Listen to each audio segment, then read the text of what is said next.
Kawhi Leonard, you are the 2014 Bill Russell MVP. Free, George for the tie! Missed everything! Lil GM, back at it. Breaking, surprising news. Anthony Davis has been traded to the Lakers. Breaking news. The logo did it. Jerry West did it. He pulled off the impossible. He got Kawhi Leonard to sign with the Los Angeles Clippers. But wait, there's more. They also traded for Paul George.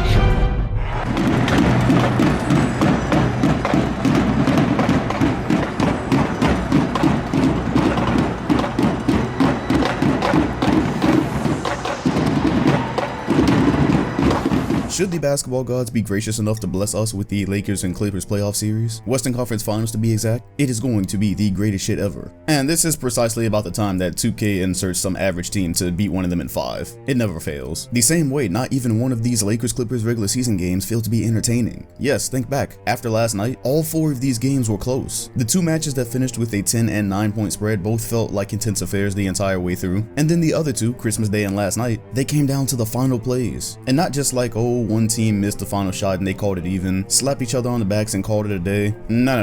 Patrick Beverley stripped LeBron James, which was like his greatest accolade ever. He started barking afterwards, and that has history behind it. You know, he takes it personally back from the days when he was cut from the Miami Heat. It seems like he's always felt some type of way towards LeBron because of that. And then last night ends with Paul George, who also has a bit of a lengthy competitive history against LeBron James, missing yet another game winner. And that was not the first time he missed a clutch shot with LeBron in the vicinity, feeling like he was fouled by him. And that wrapped up this season series at 2 games apiece. Despite it feeling like the Clippers had been in control of this rivalry earlier in the season, we finished in a deadlock where it feels like every possession has been a battle. And there's something to prove for both sides. Even last night, the results feel like they were contested. There's a side that says the Clippers were missing 2 Six-Man of the Year candidates, and they still had the Lakers on the ropes. What does that mean for a playoff series when everyone's there? Especially when one of those is another body that you can throw at Anthony Davis, who is just an absolute monster. As a matter of fact, in these 4 head-to-head matchups, AD has been consistently unstoppable, throwing up an easy 28 points and 7 rebounds a game. Doesn't really matter who the Clippers or anyone in the league for that matter throws at him. Safe to say, the man is an absolute force. Smoke nose emoji. You can see the rivalry on their faces. Details like LeBron James putting clamps on both Kawhi Leonard and Paul George. They've got weight behind them. The weight of LeBron having seen Kawhi in 2 finals, both winning finals MVP on each other, Kawhi going to the Eastern Conference last year and immediately winning finals MVP, are raising arguments of who the best player in the NBA actually is. Moments that are endlessly recycled, like LeBron shuddering as Kawhi checked into a game. The history of a young Paul George rising to challenge him in the East when the Heat were at the height of their powers. And PG has not gotten particularly close to eliminating him ever since 2013. LeBron James in his older age, chasing his 4th title on his 3rd team, trying to continue to assert his dominance over players that have never fully quite got the best of him. And to top all of this off, it's in the first real battle of LA in NBA history. These 2 teams have never been this good at the same time. They've never both had full expectations to be in the NBA Finals. They've never both been led by Finals MVPs at the same time. And to top it all off, assuming this matchup took place in the Western Conference Finals, one of these 2 titans would presumably earn the chance to go against what we expect to be the repeat MVP in an NBA Finals series. It's a battle for the ages that we desperately need the conclusion to.